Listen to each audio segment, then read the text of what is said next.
For over 1,000 years, one city was considered impossible to conquer. Its walls had turned back Arab armies, Bulgarian khans, and crusading knights alike. Emperors came and went. Empires rose and crumbled around it, but Constantinople endured, protected by fortifications so formidable that people simply stopped believing they could ever fall.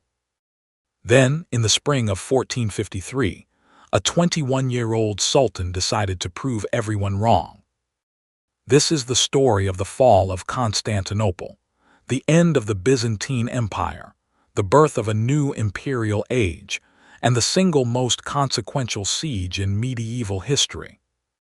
By the 15th century, the once mighty Byzantine Empire was a shadow of what it had been.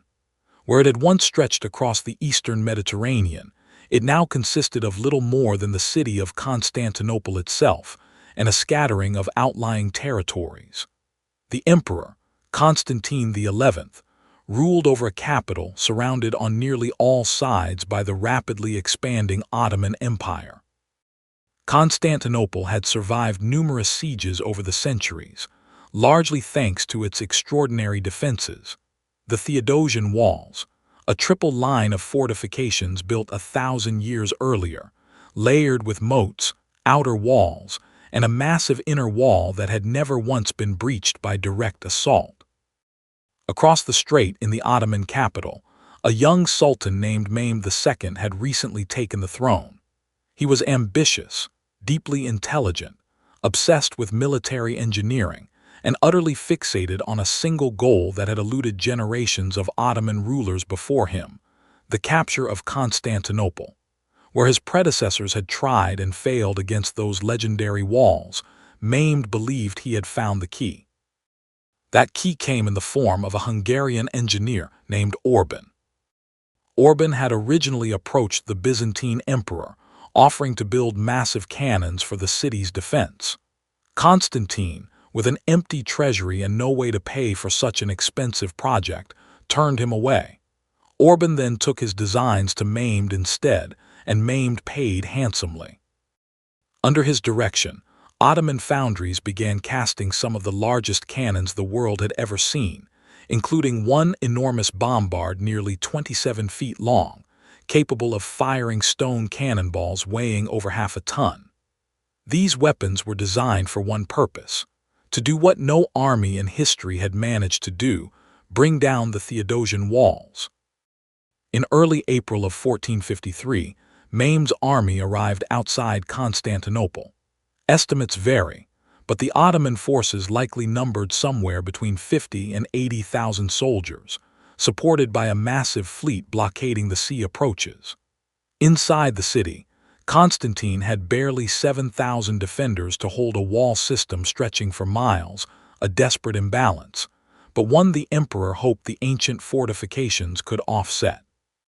For weeks, the Ottoman guns pounded the walls in a relentless, thunderous bombardment. Each massive cannon could only be fired a handful of times per day due to how long they took to reload and cool, but their impact was devastating. Stone crumbled. Sections of the outer wall collapsed into rubble. Yet each night, exhausted Byzantine defenders and citizens worked frantically by torchlight to repair the damage, hauling debris and makeshift barriers into the gaps before the guns could resume at dawn. Constantine moved constantly along the defenses, personally rallying his soldiers, appearing wherever the fighting grew most desperate. Alongside his Byzantine troops fought a contingent of Genoese soldiers led by a skilled condottiere named Giovanni Giustiniani, whose leadership proved critical in holding the line week after week against overwhelming numbers. Mehmed, growing frustrated by the defenders' resilience, attempted something audacious. The city's harbor, the Golden Horn, was protected by a massive iron chain stretched across its entrance, preventing Ottoman ships from sailing in to attack the sea walls directly. Unable to break the chain, Mehmed ordered his engineers to do the unthinkable. They built a greased wooden track over land, and in a single night, dozens of Ottoman ships were hauled overland on rollers, bypassing the chain entirely and sliding directly into the harbor beyond it. The defenders awoke to find enemy warships floating inside water they had believed completely secure, an engineering feat that stunned the city and forced Constantine to further stretch his already thin defenses to cover the newly exposed harbor walls. Through late May, the siege intensified.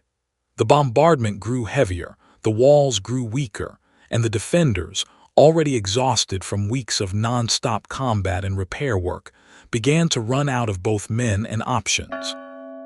On the evening of the 28th of May, church bells rang out across the city as citizens and soldiers gathered for what many suspected might be their final religious services within its walls. A solemn, desperate moment as both Orthodox and Catholic Christians set aside their long-standing theological divisions to pray together one last time. In the early hours of the 29th of May, Mehmed launched his final assault. Wave after wave of Ottoman soldiers surged toward the shattered walls. The first waves were composed of poorly equipped irregular troops, sent forward almost as a means of exhausting the defenders before the more disciplined forces followed. The Byzantine and Genoese soldiers fought desperately, repelling attack after attack, but the damage to the walls, combined with sheer exhaustion, began to take its toll. Then, in the chaos, Giustiniani was struck by a serious wound and had to be carried from the walls for treatment. His departure caused a ripple of panic among the defenders who depended on his leadership, and in the confusion that followed, a small postern gate known as the Kirkaporta was discovered left unlocked. Ottoman soldiers poured through the opening, and simultaneously, elite Janissary troops finally broke through a badly damaged section of the outer wall elsewhere along the line. Once the walls were breached in multiple places at once, the defense collapsed entirely. Constantine XI, seeing that the city was lost, reportedly removed the imperial insignia that marked him as emperor and charged into the fighting alongside his remaining soldiers rather than flee. He was never seen again. His body was never conclusively identified afterward, and to this day, his exact fate remains one of history's enduring mysteries. Did he die anonymously in the chaos of the final battle, or somewhere in the panicked streets beyond the walls? No one can say for certain. By midday, Ottoman forces controlled the city. Mehmed himself rode through the streets to the ancient cathedral of Hagia Sophia, which had stood as the heart of Byzantine Christianity for over 900 years. He ordered it converted into a mosque, a transformation that stood as a powerful symbol of the empire that had fallen and the one now rising in its place. The fall of Constantinople sent shockwaves across Europe.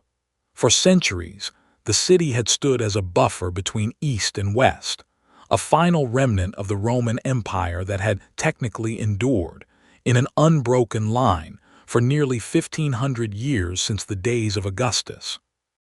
Its collapse marked, for many historians, the definitive end of the medieval period itself, the moment the old world order gave way to something new. Mehmed, only 21 years old, earned the title Fatih, the Conqueror, and made the city his new capital, renaming it Istanbul and transforming it into the heart of a rapidly expanding Ottoman Empire that would dominate the region for centuries to come. What makes the siege of Constantinople so remarkable isn't simply that a city fell. Cities fall throughout history. It's that this particular city was never supposed to be capable of falling. Its walls had been engineered, reinforced, and tested across 1,000 years of warfare specifically to make conquest impossible. It took an ambitious young sultan, a Hungarian engineer's cannons, an audacious overland fleet, and a single unlocked gate in the chaos of battle to finally undo a millennium of military engineering in the span of a few brutal weeks. The Theodosian walls still stand today, in ruined but recognizable sections throughout modern Istanbul. Silent, weathered witnesses to the day the medieval world's most legendary fortress finally, and permanently, fell.